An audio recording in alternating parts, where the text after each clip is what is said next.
Okay. So my name's Ashley McClure. I think I know most of you, and I'm really glad you're here with us for our August Climate Health Now community meeting. We have some really special guests that I'm excited to learn with and from. So the theme, as you know, is sick from extreme heat. And we're going to be talking about how to connect the dots between burning fossil fuels, global warming, and the health hazards of heat waves. And if you would put in the chat where you're joining us from, that'd be fun to see our spread across the state. Excellent. Hi, everyone. Can you all hear me okay? Yes. I'm going to take that as a yes. Okay, excellent. I'm Amanda Milstein. I'm a primary care pediatrician in Richmond and one of the co-founders of Climate Health Now. And ironically, where Ashley and I are right now, which is in El Cerrito, it is raining, which is bizarre, but we'll, as true Californians, any precipitation from the sky inspires great excitement. So we're sitting out here in the rain. Thank you all for being here today. We're just going to quickly highlight our mission and go through a few other things before we get to the meat of today's meeting. So Climate Health Now is a group of California health professionals and health workers who advocate for climate action through a health and equity framework. We use community organizing to build the base of climate engaged health, allied health, and healthcare administrator professionals across our state to leverage our trusted health voices in support of the climate justice movement to protect health and achieve health equity. Yes, that's right. And so the overview for our hour together is we'll take a moment before we get started and welcome any new members to share your name and where you're calling in from. And then we'll shift to Dr. Joshua Weil, who will talk about the clinical kind of context and what we see in our clinics and emergency rooms and hospitals related to heat illnesses. And then we'll shift to Bonnie Schneider. This is the first time we've ever had a meteorologist, a nationally known meteorologist with Climate Health Now meetings. It's a big special day to talk about how to effectively, speak to the media and in our communities in a way that connects climate and extreme heat together. And then we'll close some exciting save the dates of events coming up. Is this you? Yeah.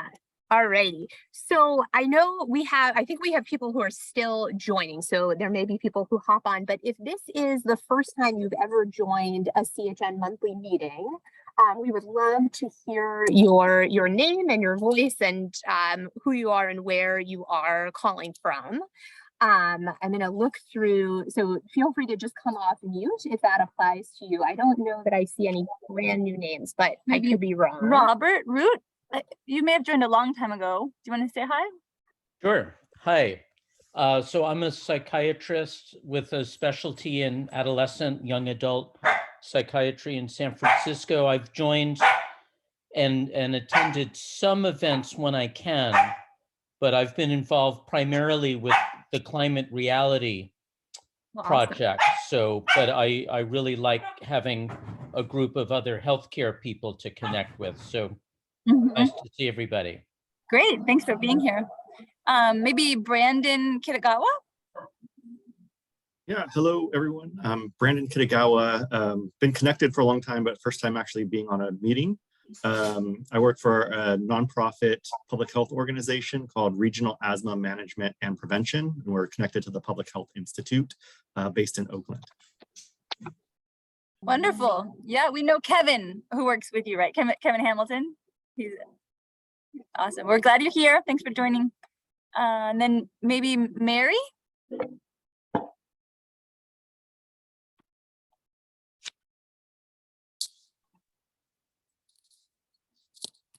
Hi, this is Mary Elma Moody with TPMG Regional Finance. Been attending some of these meetings when I can. Thanks. Great. Yeah, good to see you. Yeah, Brad, do you want to, I know you've joined maybe a while ago, but do you want to just say hi? Hi, yeah, I've been sort of dormant with my climate activism, but I'm glad to be back. Awesome. I had a lot going on in the family and all that, and so I'm revving back up. So thanks for being there. Awesome. Thank you. Where are you? Oh, I'm in Nevada City. I'm a Okay. retired internist and hospice doctor, and I'm a member of the local Citizens Climate Lobby chapter, and I've done some community forums concerning health impacts of climate change, et cetera, and kind of getting rolling with that. We also just met with our new candidate for Congress that, although CCL is nonpartisan, we have reached out to a guy who looks very positive named Kermit Jones, who's a physician, actually. yeah. Oh, cool. I think this is for District 3. We're a new district in Northern California. And he seemed very intrigued with all this, and it was a lot of new stuff for him, which was a bit surprising. Oh, So anyway, Yeah, Thanks. thanks for making Fabulous. that connection. We'll talk later about an upcoming CMA event, and I believe he's a CMA member, so maybe you could share that with him as a way to okay, continue his yeah, education. yeah, we're going to continue to liaison with him. Awesome. awesome. We're glad you're Yeah. here. Alrighty. I think that might be everybody. Is anybody else? Is this your first meeting for anyone else or anybody? Okay. Well, we're glad you all are here for repeat meetings. It's great to have you. So we'll move forward. We want to start with two things to celebrate, because that is, sometimes we just kind of keep looking forward to the next thing that we need to work on, but we have two really wonderful things. So the first thing is that so many of you might know, so Pedja Stojacic, which is a really wonderful mentor of ours, and Gaura Basu, who are at the, I have to look every time, the Center for Health Equity and Advocacy Education. They have a climate health organizing fellowship that I did the last cohort with Jerry Abraham and Sarah Mae Smith and Megan Pagadala. It was really valuable. It really brings together, the health community, and this was across the country, health community and community organizing to address climate. So it's a really it's very kindred group to our work. And we're elated to share that we have a Climate Health Now team that was selected. It's a really competitive application.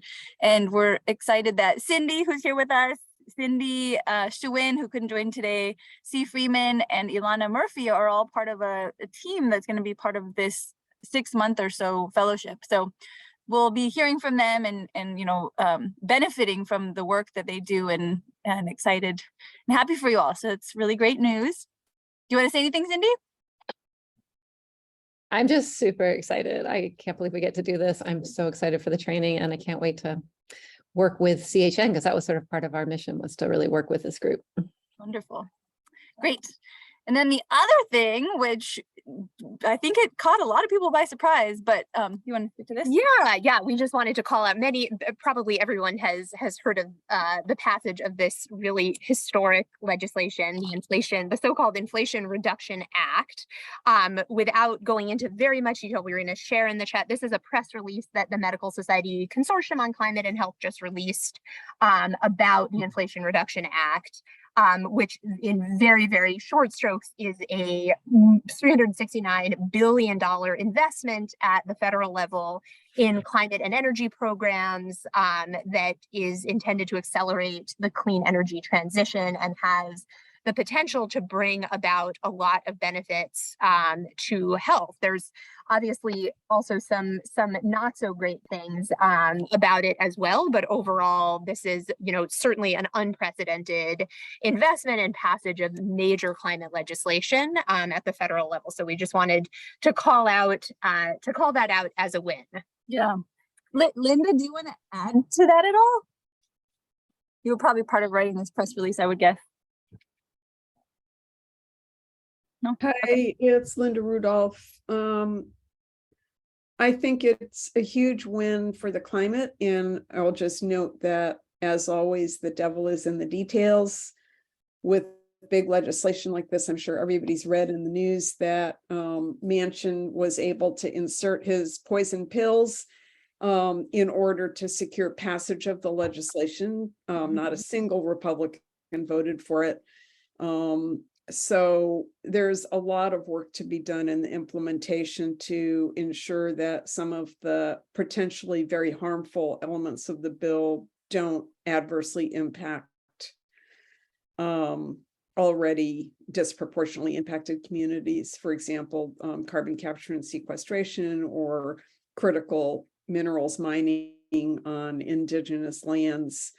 And that we really do as much as we can to, implement all the good parts of the bill, a lot of which will happen through states, as with the infrastructure bill.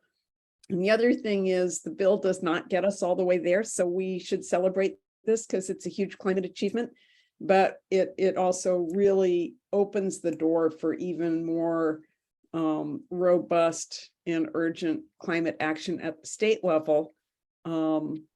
So really great news, and we have our work still cut out for us. Definitely.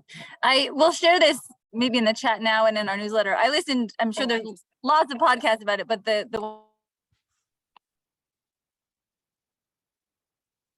You just got muted, Ashley. You're muted. Thank you.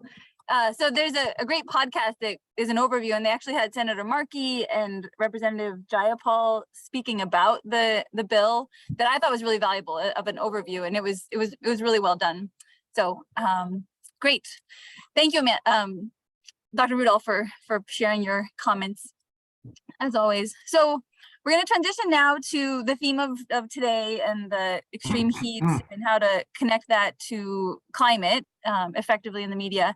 And we always come back to our framework, the community organizing framework, which is, the strategy of how we want to bring about the change that we need through the head framework. And then the heart is how we inspire more and more and more health professionals to join us, to take action with us in using our hands to, bring about social change. So today is about kind of both. So we're going to be talking about the head and why heat is really important for us to be, confident in talking about and connecting that in a way that makes it feel emotionally salient for people, that heat is a threat to their loved ones. And that's part of how we can build social will for climate action in California, which is our whole purpose. So that's the framework for today. And I'm really excited. The first way that I met Dr. Weil was because he is famous in basically Northern California, Kaiser Permanente, because during the one of the fires, was it 2019, Josh? 17, Tubbs Fire in 17. Yeah. So he was there organizing the evacuation of the Kaiser Permanente hospital. So I first saw, you in a video that was all about climate and the health care and health impacts of climate change because of that wildfire. So his bio is long, but I'll try to do it justice. So he's still, a practicing emergency medicine physician at Kaiser Hospital in Santa Rosa. He grew up here in Northern California, went to UC San Diego, and then medical school at University of Illinois in Chicago. He did residency in emergency medicine at UC Davis and has been with Kaiser Permanente since 1998, 24 years. That's amazing. His leadership includes department chief for over 11 years, chair of chiefs for emergency medicine for Northern California, and assistant physician in chief for hospital operations until 2019. So responding to domestic and international disasters has taken him from Sri Lanka following the tsunami, Louisiana after Hurricane Katrina, Haiti after the earthquake, and the Philippines after Typhoon Haiyan. In 2017, his experience in disasters and the effect of climate change converged in the early morning of October 9th, when the Tubbs fire raced through Santa Rosa. His wife and daughter barely escaping the fire that destroyed their home, while Dr. Weil was on shift in the emergency room. In the hours that followed, he was incident commander and successfully evacuated the hospital. Whew. Yeah. And then we're going to do the intro for Bonnie Schneider now, and then Josh will talk, and then we'll go to Bonnie. Yeah. Alrighty, and so I'm going to introduce Bonnie Schneider as well. I think this is the closest we've ever had to introducing a media celebrity on a Climate Health Now call. So I have the great honor of introducing Bonnie Schneider, who is a national television meteorologist. She's appeared on MSNBC, NBC News, and Yahoo Finance. She created the platform Weather and Wellness, and we'll post that in the chat. Successfully launching its original video content focusing on climate change and health for New York-based Newsday's digital site. Bonnie has provided on-camera insight and expertise on everything from hurricanes to snowstorms for CNN, HLN, Bloomberg TV, and the Weather Channel. Maybe the Wedding Channel one day. Her second book, Taking the Heat, How Climate Change is Affecting Your Mind, Body, and Spirit, and What You Can Do About It, is available wherever books are sold. We also wanted to call out that Bonnie will be the Master of Ceremonies for the Nest Summit, which is part of Climate Week New York City, happening September 19th through 23rd at the Jacob Javits Center, so coming up next month. Bonnie will introduce thematic main stage programming, including workshops and educational sessions and community engagement activities that are designed to inspire climate action amongst businesses, government officials, academia, NGOs, and consumers. And then we want to point out, Bonnie has over 260,000 followers on her social media platforms. Very well deserved. Awesome. So that is her brief bio. Great. Thank you both for being here. Joshua, do you want to screen share now? Sure, let me see if I can get this right. I hope it works. You guys see my PowerPoint? All right, I see a thumbs up there. So I'm going to put this into presentation mode. Hopefully that works. If it doesn't, that's okay. Come on, there we go. Okay, great. So, well, thanks. And I'm really excited to be here. Ashley and I have been working on various projects over the last couple of years since my being thrust into climate disasters. As Ashley mentioned, I had traveled and dealt with some things that at least were climate related. We can have discussions about whether super typhoons and Katrina are directly related. Obviously, heat into the ocean drives larger hurricanes and typhoons and those things. But it really came home to me in 2017 when I was working, and really nobody had gone through the kind of fire that we went through with Tubbs, which swept 17 miles in 5 hours, was moving a football field every 3 seconds. At 1 a.m., I had an inkling that there was a fire in our, a couple miles from our house. And I called my wife and said, get things ready just in case. And 15 minutes later, my neighbor called me just yelling to get out, get out, get out. He didn't know I was at work. I immediately called my wife back, and my daughter, who was 15 at the time, answered the phone, and she was just screaming. And they were, she was in the car. My wife was back in the house trying to find the cat. And then a few seconds later, I'm in the car, and we're driving, and they, drove down the hill and came out into Armageddon. So I was kind of thrust into that at that point. And it wasn't too long after that Ashley and I connected and have been walking and working and talking about things ever since. So people are interested in learning more. There's a movie coming out now called Embers of Awakening that looks at climate change and fires and kind of focuses on the Tubbs fire. And so I have a few more of my 15 minutes of fame related to that. Nowhere near Bonnie though, and nowhere near the expertise. But anyways, so Ashley asked me to do a brief primer on heat and heat illness, and I was really interested in hearing the various specialties that people are involved in here. And so I think this will be relevant probably to all of you. So I think when you think of heat illness, you can kind of think of a continuum, and on the mild side are things like heat rash and heat cramps and heat edema, and they all basically describe themselves, right? I mean, heat edema, you have some edema in your extremities. Heat cramps, you have cramps in your muscles, and heat rash is typically an itchy rash on your extremities. And that is definitely in the lower end of the spectrum.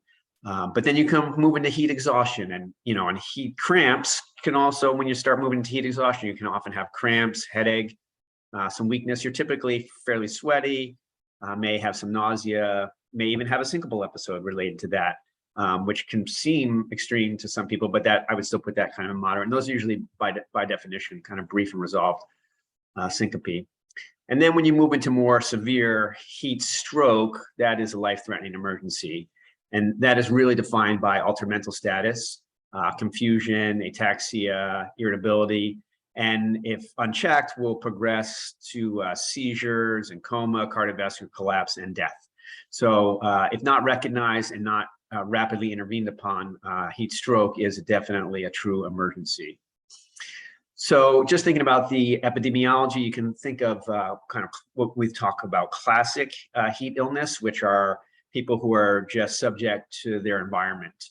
And that as opposed to exertional heat illness, which is in athletes and people working outdoors and can actually occur in more temperate climates. So probably not when it's 50 or 60 outside, but when it's 80, 85, a little bit of humidity, certainly people are at risk for suffering from heat illness, even in what we would consider lower levels.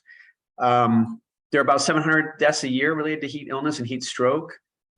Just by way of comparison, that's about half as many that die in the cold every year. But on the other hand, it's about 10 times as many as die from insect stings. So just for some perspective there. And that amounts to about 1.34 visits to the emergency department for heat stroke per 100,000. But that number goes up substantially, as you can see there, for people who get older. So, and we'll talk about why the different risk populations, but 4 times that basically for people who are 80 and over. And of course, it's going to vary. If you're practicing in Tempe, Arizona, you're going to probably see more potential heat illness than Fairbanks, Alaska. Although in the last couple of years, Fairbanks has seen some fairly extreme temperatures as well.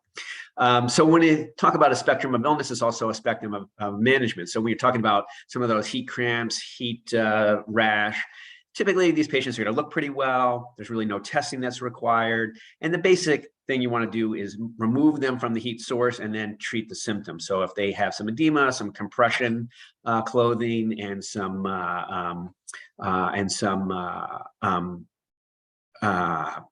elevation of the extremities will help.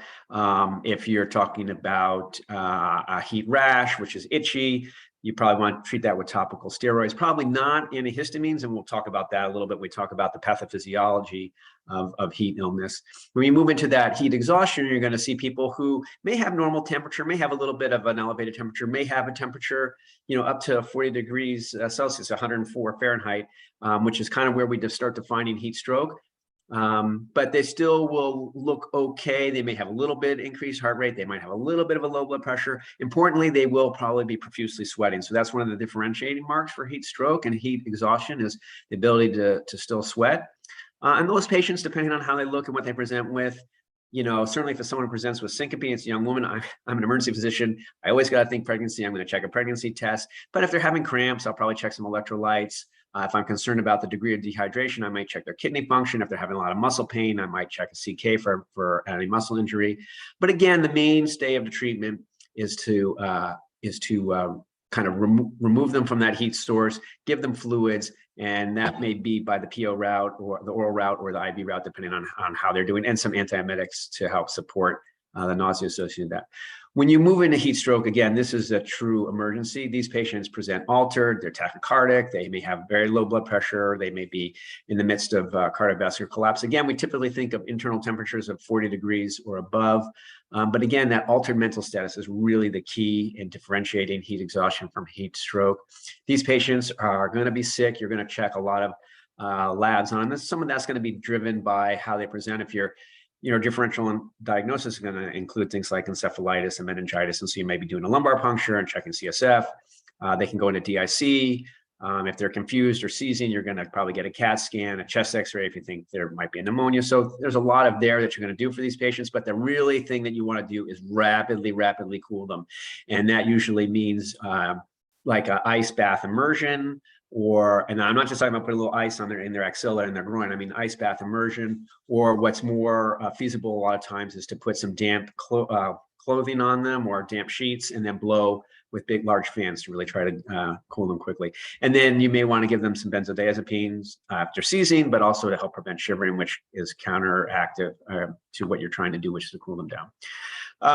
The differential diagnosis is broad, but just some things to think about. If someone's seizing, maybe they have a seizure disorder, and maybe they've been in a status. And when you're in status, you're going to drive a fever because your muscles are producing all that heat. Sepsis infection is high on the differential. The little bit of a story I like to tell is when my son was about 8 years old, we were traveling to Yellowstone and in Wyoming, and he developed a cough and fever, and he would get delirious when his fever spiked. And finally, after 2 days of that, I brought him into a little emergency department in Buffalo, Wyoming, where they had to call the emergency physician in from across the street. And the nurse asked me if he had a fever. And of course, we weren't traveling with a thermometer. So I did what all parents do, which is say, well, he feels warm. And by the way, that has been shown to be very accurate. Parents are very good at determining if their kids truly have a fever. And I said, well, he feels warm. And I could kind of see the nurse do exactly what I do, which is kind of roll her eyes. And then she pulled out a thermometer and he was 105.3. So I'm like, all right, break out the eggs. We're going to have a fry up. So the point of that is that, that infection can drive fever, especially in young kids, and the number doesn't really matter as much, right? He wasn't having a heat stroke. He was just had an infection and he was not toxic. So the number by itself doesn't, it matters, but it's just a number in the end. Endocrine emergencies, of course, like thyroid and adrenal gland, toxic, especially some pathomimetics like amphetamines and cocaine, but also alcohol withdrawal, delirium tremens. And then, of course, I think it was Dr. Root is a psychiatrist. So certainly patients who are on antipsychotic medications are at risk for neuroleptic malignant syndrome. There are other medications. Malignant hypothermia is a rare response to anesthesia. Probably none of us are going to see that unless we're in the operating room, but it's in the differential. So just things to think about. The pathophysiology, the brain, the hypothalamus controls our core body temperature, and it basically coordinates things like our skin receptors and our internal organs, our skin sweating and things like that, and our behavior to keep ourselves cool. So, if we feel like it's hot, we will move into the shade, we will take off clothing. So there are things that we do there. And ideally for this to function properly, you're going to have the skin temperature a little bit cooler than the core temperature. So that helps dissipate heat. And we do that primarily through things like conduction, which is direct transfer of heat. So if you're sitting on a surface that's cooler, you're going to transfer heat to that. Radiation is we emit electromagnetic radiation. Convection, which is a liquid or air moving over a surface and convecting that heat away, and then evaporation, right? We sweat. And the tipping point is an external temperature around 95 degrees. When that happens, or there's high humidity, we really lose our ability to effectively convect or evaporate, which are two of our major drivers. So that temperature there, again, remember we talked about classic heat disease, and that external temperature 95 is kind of where you're at higher risk. So again, we kind of increase our cardiac output to move blood and anticipate heat through our skin. So if people are on beta blockers, then it's going to impair their ability to move that temperature out. If they are on anticholinergic medications, which is how the hypothalamus signals the sweat glands, then they're going to impair their ability to sweat. So those are all things to think about when your patients are on medications. Remember, I said before, if they have a heat rash, you probably want to avoid some antihistamines because they're anticholinergic and they'll impair that sweating. So, and then again, we signal we're moving close, but if we don't have the ability to move out of the heat or take off our clothes because we're very young or we're very old, or we're otherwise impaired because of chronic disease, we're going to be at risk. So those at-risk populations, certainly outdoor workers and athletes, and they're at high risk, especially in those hot climates. And so if you have patients who are in those environments, you want to encourage them to make sure that they do protect themselves from the heat, that they get the breaks in the shade, that they stay very well hydrated, and that they're aware of those risks. And then the extremes of age, a lot of times people who just don't have the ability to move out of the heat or to manage the temperature themselves. Medications, if you have patients that are on diuretics or a lot of psychiatric medications, or beta blockers, they're all going to impair their ability to have their body respond. And then, of course, people who can't control their own climate. They have poor air conditioning. They have these window air conditionings. They live in the city where, those are kind of the heat sinks, right, with cement and no green. And they're at much higher risk for those poor environmental control, puts them at higher risk. So yesterday in the paper, I just took this picture. It's almost all kind of red and yellow, and it was actually worse today. I should have just taken another picture, but I guess, except for Fairbanks, right? Fairbanks down there is a little bit cooling off, but in general, the entire country was looking like 80 and above. And of course, these are high risks. So, with your patients, you just got to be thinking about this and be ready for it. So that is my little talk there, and I'll turn it over to Bonnie. Thank you so much. Really appreciate it. It's great to get that review because I went to med school in Portland and I don't remember talking about it ever. So thank you, Josh. Wonderful. So Bonnie, I can present for you and I'll just do my best, but tell me to go forward if you want me to. Yeah, that would be much easier. Okay, great. Okay, you can start on the first slide. Let me just move myself out of the way here.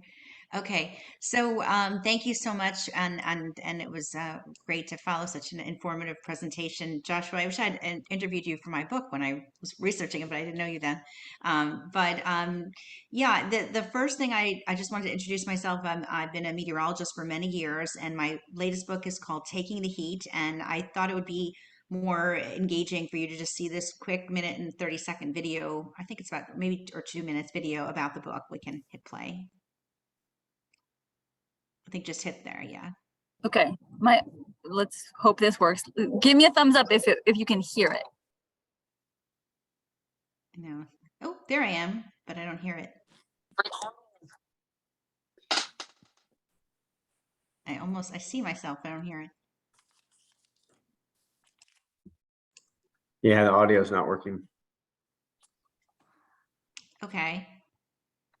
Do you want me to play it? Or? Yeah, let's have Amanda. Her audio is better. We'll have Amanda share. Okay. Oh, okay, great. That's better. See if that works. Sorry for the delay here.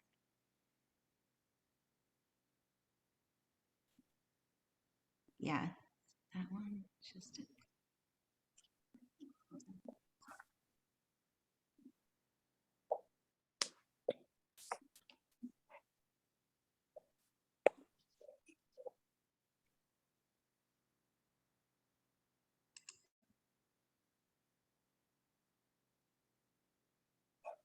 Bonnie Schneider, and I want to tell you about my new book, Taking the Heat: How Climate Change is Affecting Your Mind, Body, and Spirit, and What You Can Do About It. For over the past 2 decades, I've been reporting on all types of extreme weather.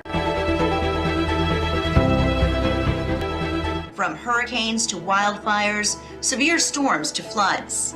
Many of these events are happening more often and with greater frequency due to climate change. In researching and writing this book, the doctors and medical professionals I interviewed say that climate change is impacting their patients' health right now. In this book, I speak to young people about their fears for the future of this planet. Psychologists say these are very real concerns and offer coping tips in taking the heat, plus learn ways to talk to young children about their fears of climate change. This book examines the science behind why connecting with our natural environment, practicing gratitude and mindful meditation can help enhance our overall mental well-being.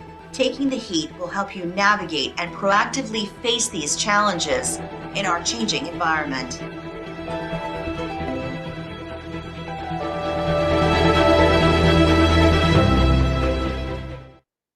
Okay, so that was a little bit about the book. It wakes everyone up, right? Okay, if we can just go to the next slide on the, oops, that's the video still. Maybe just, I think you just hit advance, it should go. Sorry. Okay, so just this is what I just wanted to mention about why I wrote this book, and then this is some important points for media as well. One of the things I found from all the years of covering weather, a lot of times, especially for national weather, like I did at CNN or MSNBC or the Weather Channel is what we're doing something what's called nowcasting. So we're talking about an event as it's happening globally. And this case was, I think, 2019 covering Hurricane Dorian for MSNBC. So you can see by looking at any screen that, you know, the banners, breaking news, although we see that now for so many things, but the urgency is there. You can see this screen behind me in this picture. I mean, these were giant, huge wall-to-wall screens that they set up just for hurricane coverage in the studio. So it really is, I think anyone just listening or watching glances up and says, wow, this is a major storm. Just hit the next button on the advance. I think something else comes up. Okay. Sorry, I shouldn't have put any pauses in there. So just, that's fine. Okay. So what I wanted to do was write about climate change. And as you all know, that climate change kind of is something that's hard for people to wrap their heads around. A lot of people don't take it as seriously as they should, or they'll say, well, I can't see it. It's not really affecting me. So how do you convey that sense of urgency that people should take action and understand the threat?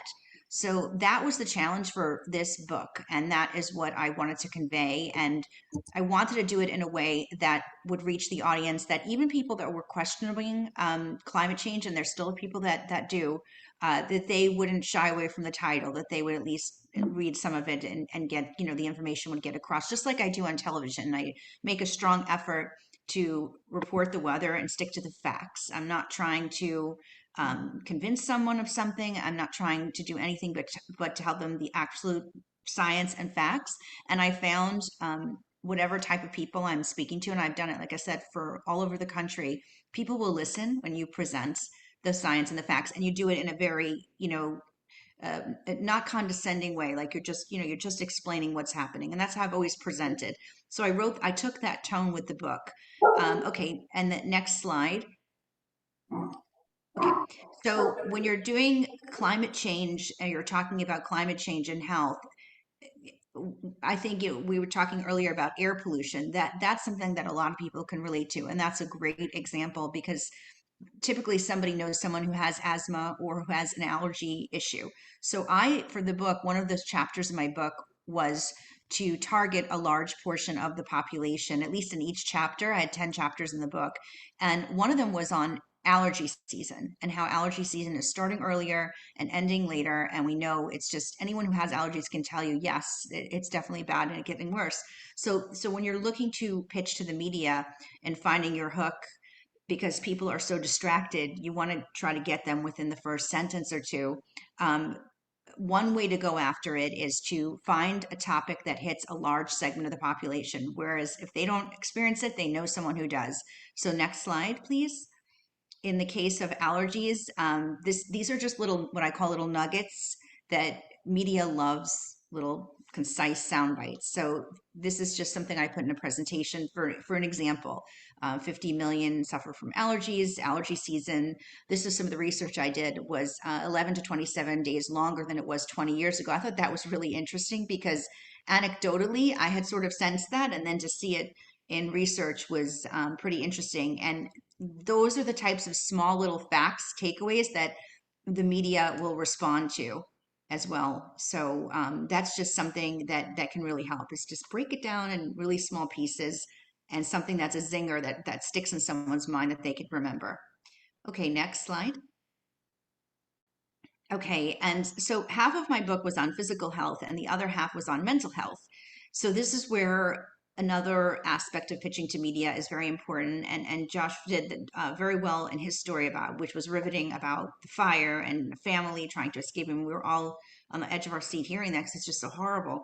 And throughout this book, I wanted to explain how climate change affects mental health. And the one thing I found, now you all are on the West Coast, I'm on the East Coast. I wrote the book based in New York City, but I had no idea how many young people were suffering from climate anxiety until I started talking to people on the West Coast. So I interviewed young people from California, and especially in Washington State, and I couldn't believe what I was hearing, how much they were suffering, and I wanted to write about it. So sharing their personal stories is really important, because people will see themselves in those stories. So if you have the permission of a patient and they're okay with you you know, putting them in a media story, of course, with their permission, it can be very, very compelling. And to do that whenever you can, especially someone wrote, "My children don't want to produce." That was a common theme. I wrote about that in the book because I couldn't believe it. And then I read the New York Times survey with young people, and it's true. And so many of them feel that way. So I did address that in the book. And one of the young women that I interviewed said, "I wish you had written more about it." And I thought, I was struggling, do I even include this at all? It's just interesting once the book came out, of people's reactions to it, of what people are thinking, how they're feeling, and how so many people misunderstand what they're thinking. And I think that's important to convey as well. And I really wanted to show that with empathy, because I really felt for those people that I spoke to. And many of them are struggling with eco-anxiety, which is the title of that chapter. So next slide, please. Oh, it didn't load. Okay, it says show anyway. Okay, let's try that. Okay, just press a couple more times. I think I had some pauses there. Yeah, okay. So another way that climate change affects mental health that I wanted to include in the book, I mentioned eco-anxiety, but post-traumatic stress is a big one following natural disasters, especially during hurricane season, during tornado outbreaks, or during wildfire outbreaks. One of the women that I interviewed from the book, who's a professor at the University of Washington, came from California and had survived several wildfires that were significant. So anytime there was news of it's triggering for her. And the same thing for hurricane survivors in Louisiana that I interviewed a decade ago, more than a decade ago, I should say, for Hurricane Katrina, when I was a CNN meteorologist. So post-traumatic stress and climate change are very interlinked. And unfortunately, as extreme weather becomes more intense and more frequent and affects more people due to climate change, I think, unfortunately, it's something we're going to hear more about going forward. And also something, I don't know how many of you have heard of solastalgia. I reported on it for Newsday, and I wanted to dive deeper into it in the book. And it has to do with, and I think that in California, it's something that you all can relate to. It's having the environment around you changing. For example, there could be a fire that takes hold of your whole community and reshapes your community, but maybe your house was spared. And there are a lot of people that are living in coastal areas, for example, on the East Coast where I'm from, that nor'easter or storm after storm, hurricanes have reshaped the communities to the point where they're places they remember from their childhood, like their beach is totally different than the shape of it was. So that can cause another type of distress called solastalgia. That's something else. Oh, and I'm sorry, there's so much information, I have to remember it all. But solastalgia is also a common thing that is reported with indigenous people in Alaska, as I recall in the research, because they unfortunately have had their environment change due to different disasters and had to relocate as well. So solastalgia is sort of a relatively new term, but you'll be hearing more about it, unfortunately, that people are dealing with that. So taking personal stories for all three of these items here that I mentioned, that is a way to get a hook to the media. Finding, even if it's a small space of something that most people have heard of, post-traumatic stress, for example, with veterans, but they may not know that it applies to extreme weather survivors. So it's taking something and then finding the angle and then finding the personal story. And then the last slide. Okay, this is just a little bit of what I'm working on now, since most of you are in the medical field. I have my own, I'm not doing as much TV as I was before, although every year I say that, and then the hurricane comes and then you'll see me pop on or something. But in the meantime, what I've been working on is this predictive weather data. I'm working with climate scientists for actionable insights and to improve health outcomes, because just like all of you, as I interviewed people and I've been reporting the news, so many of these deaths that Dr. Wald was talking about with heat, they're preventable if people take some precautions in many, many cases. So I wanted to try to create an algorithm that would take environmental and climate data to help doctors and patients be more informed and improve the messaging. And that's what I'm working on now as my own personal startup. And I am available if anybody wants media consulting or media training for any messages they're looking to or strategy. My email address is there, and my website's weatherandwellness.com. And that's my presentation. Thank you so much. Yay. We're so glad to be connected because I think there could be a lot of synergy between our work. So we really, really appreciate both you, Dr. Weil and Bonnie, for joining us and sharing these different perspectives and how to pull it together. So what you just shared, Bonnie, of you find your hook, something that affects large, groups of people, and then your angle of making it personal. That's kind of the beginning. And then yeah, I would say that's it. And also just if you can't, sometimes the media will only Bloomberg covered my book basically by just one tweet. And I thought they were going to write an article. They wrote one tweet. Okay, I'll take it. One tweet. So you have to think, okay, maybe it's a soundbite, maybe it's a nugget like I was showing you before. So have that prepared because you never know. They may cut the story, but at least you'll get some coverage. So have something broader planned with a media hook and a personal story, but also have a couple of those little nuggets that the media will say, "Wow, I didn't know that," and my audience, and making sure it's in language that they'd understand. My audience would understand that. Gotcha. Awesome. Wonderful. Alrighty, so we are running mostly on schedule. I think we don't have quite as much time for Q&A as we had hoped, but feel free. We have a few kind of pre-planned questions, but I'm going to open it up to you all first. Feel free to raise your hand or just come off mute to ask a question or make a comment. I see Robert's hand. Yeah. Okay. Well, I want to thank both speakers. Dr. Weil, that's a great summary of, the issues of health impacts of heat because, I just came back from the East Coast and for a week was in a setting of record-breaking temperatures. The day I landed in Boston was the highest temperature ever recorded in Boston. And these things are exponentially more common. And most people really are not prepared. And inner city people with poor resources don't have access to shade, as you mentioned so easily, may not have the resources for any air conditioning, let alone even poorly working air conditioning. And then, in line, Bonnie, with what you were saying, my training with the climate reality program through Al Gore also really taught us about that notion of a good hook. And what I do, I give a lot of presentations to high school kids about climate change and health, sometimes specifically mental health, but sometimes about the science and the multiple forms of physical and mental health impacts.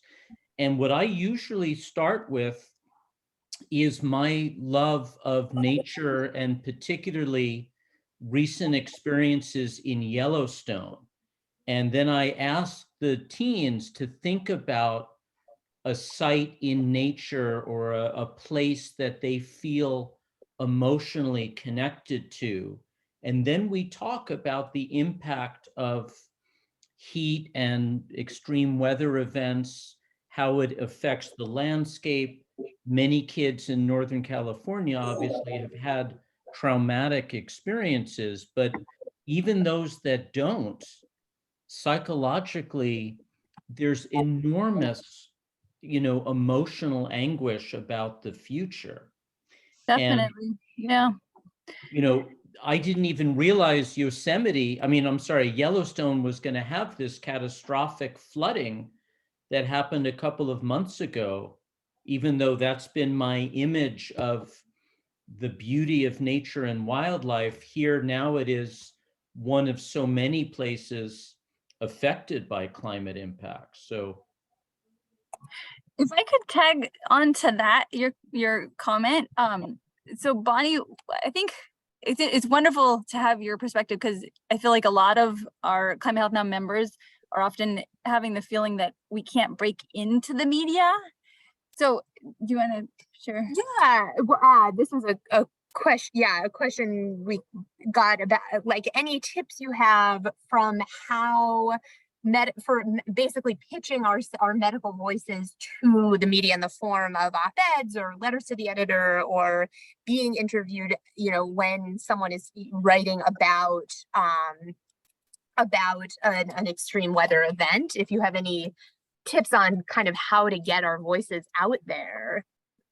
Well, I would say that it's important to follow the news of the day. Like, for example, the medical consortium, as you put that up there, I was looking to see if they tweeted that because you're right. It's a big bill. There's a lot of information. There's so much going on in there. But if the takeaway could be, for example, 5 things that this bill will address to improve health. Just keep it simple, short. Pull out 5 things and a few cents. I could easily see media running with something like that because you're doing the work for them, which I'm telling you is a big part of it. Making things as easy and turnkey as possible for any reporter is going to be welcome, especially when it's coming from a doctor that's a credible source. So they don't even have to vet you. They know you're a doctor. So that already puts you at a tier higher than the average person that's pitching the media. But having a takeaway that ties into the news of the day is very important because they're always looking for new angles. I would say following reporters that cover climate and locally where you live in California on social media is also important because they may follow you back and they'll kind of that way sort of have a vague reckoning of your name, and that helps too. If you email them out of the blue, they'll say, oh yeah, I've seen that person on Twitter or whatever it is.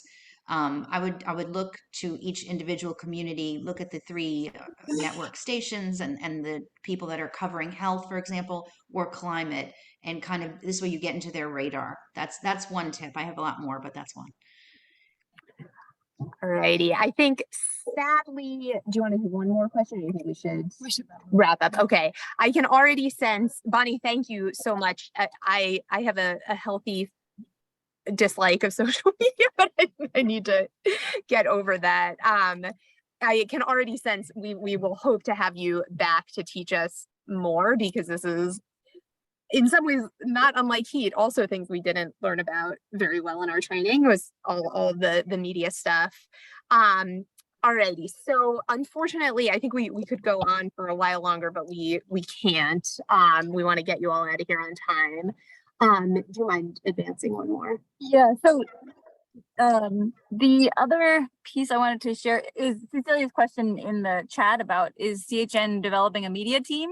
And just to highlight that we are close. You all know we've been talking about our structure and strategy process, and one of our key resource teams that we will be building this fall, it's so close, is all about messaging and media, whether to our colleagues, our communities, and the media as well. So it's coming soon. Josh, did you have a question or comment? Not a question. I just was a 10-second explanation of wet bulb temperature. So the idea is that if you have a thermometer and you put a moist cloth over it and you blow air through it, it'll actually evaporate and cool it. If the humidity is 100%, then there's no evaporation. And so that's, people talk about a dry heat versus, oh, it's a dry heat in Arizona. So if it's 100% humidity, the temperature is what the temperature is, and there's no evaporative. And when you get above 95, you're basically going to just start gaining heat no matter what you do instead of trying to change it. So that's why people are at risk at that temperature. And you may see something on TV. I know that we talk about dew points. Is everyone familiar with that? So if you start seeing dew points in the 70s, then you're in for trouble because that's when it starts getting super humid. That's the temperature at which the air becomes saturated. Yeah. So when you have the temperature that's hot and a high dew point, that's when you have more heat related. I mean, I'm just assuming that's when more people are suffering. And then by contrast, like on the East Coast, when we have a day off, suddenly the dew point drops, even if the temperature is higher, people feel like so much relief from it. So the humidity is huge in terms of how we handle the heat. Yeah.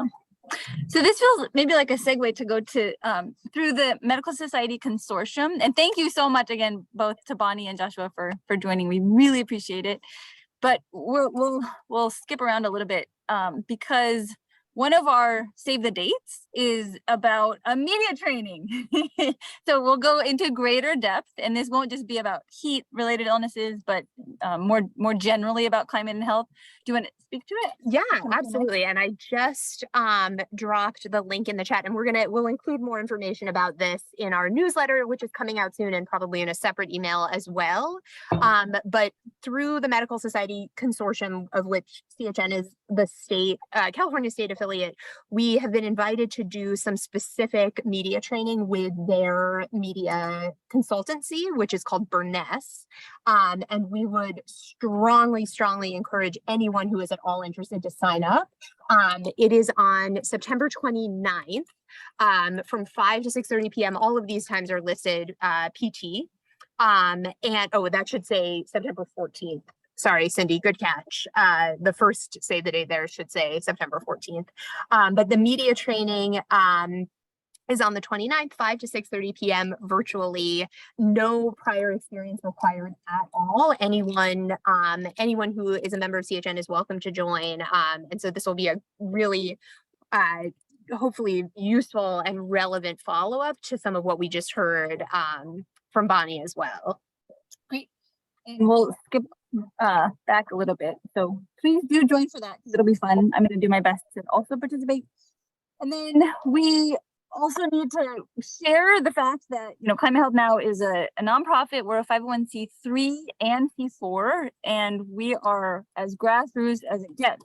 So we raised, if you can believe it, over $64,000. And as you know, we are trying to hire somebody who has Climate Health Now as their day job. So it's not their in between everything else job, but this is their day job. And in order to do that, we need to raise $36,000 more before we can start recruiting. So if you need some tax breaks or some family money needs to go to some great cause, we would love and really appreciate any donations to Climate Health Now, as always. And then we have several save the dates, and it's great that there's a lot happening to talk about. Two that we'll speak to more specifically is, as many of you know, like all Kaiser Permanente physicians in California, I am a California Medical Association member because the Northern California Physician Group, we all have institutional membership to CMA. So CMA has over 50,000 members in California and is a significant lobby presence in Sacramento. We've been, a big group of us, Jerry, Sarah May, Megan, and I have been working hard, and CMA is having a climate event in LA in person with a live streaming option. And the more folks who register and participate in this, the better, because it's going to send a really important, it's going to be really interesting, first of all, and it'll send an extremely valuable message to CMA leadership that there's a lot of interest in this becoming a priority for them to lobby for next year. So this is only for CMA physicians, and it's not very inclusive, but any medical student can become a CMA member for free. So any med students in your lives, please tell them that. And we're doing lots to promote, but the more you can share this with anybody, the better. And this is another thing that's not unfortunately open to everybody, but for the many folks who do work for Kaiser Permanente. So this is Kaiser Permanente, medical assistants, nurses, social workers, doctors, anybody who's in the Kaiser Permanente family. Mary, this is also for you. Nupi, we really need some help in promoting this because we're partnering with Eco America. That's a nonprofit that's all about climate messaging. And we're offering a CME, that continuing medical education, that talks half roughly about the health impacts of climate change that we're seeing, and then roughly half about how to advocate really effectively to address the problem upstream. So this is going to be 2 Thursdays in a row, this September 15th and 22nd in the morning, 8:30 to 10:30. And for anybody who's a part of Kaiser Permanente, please share this link with them, and we would love to have them join. And then we have some others that Amanda's going to go over. Run through these. And Cindy, sorry for calling out our error there. So I'm going to run through these relatively quickly. Our next monthly meeting in September is September 14th, not 17th, as it says there. We're not doing it on a Saturday. Goodness. 12:30 to 1:30, which will be our final strategy and structure update. So be on the lookout for more information about that. We talked about the media training. Ashley also talked about the CMA event, the Kaiser event. We'll send out the links for both of those.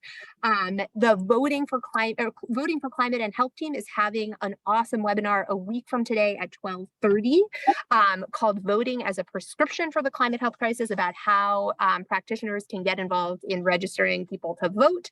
Ashley will be a speaker at that, actually, so you should all have gotten an email about that, and there will be more forthcoming. And then lastly, we just wanted to call out that the Norcal Symposium on Climate Health and Equity. This is the 3rd annual symposium, is coming up September 23rd. I believe it's from 9 a.m. to 4 p.m. 12. It's just the afternoon. It's just the Yeah. afternoon. Friday Okay. afternoon. There isn't a link yet that we're aware of, but we will share it once we have it. And CHN will actually be hosting a breakout room as a part of that as well. So A happy hour. A happy hour. Yeah. We'll So have virtual cocktails. bring your virtual cocktail and go. Yeah. Yeah. Awesome.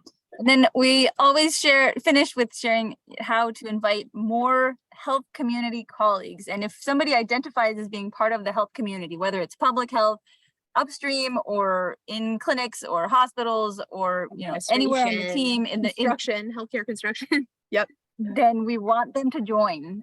So please do send them to our website, which is climatehealthnow.org, and tell all your friends. We're just over 600-ish members. So our goal is thousands next year. And we would love also to just finish by making space for anybody to share if you have thoughts on what went well today, what could have gone better. I would guess more time for our speakers would probably be one of them that I would add at least. And then key learnings, we'd love that. So if you put them in the chat, we'll do our best to capture those and learn from them. So we really appreciate you all being with us today. And yeah, and we'll share our newsletter hopefully soon that'll have a lot of the summary from today. Any feedback? What could have gone better? What went well? You're welcome, Cindy. Thanks for joining, and congrats again on your being part of the CHIA team. We're proud of you. Wonderful. If anyone has feedback, I know we're after time. You can also always email us as well. Definitely. And again, thank you, Josh. Thank you, Bonnie. Yeah. We really appreciate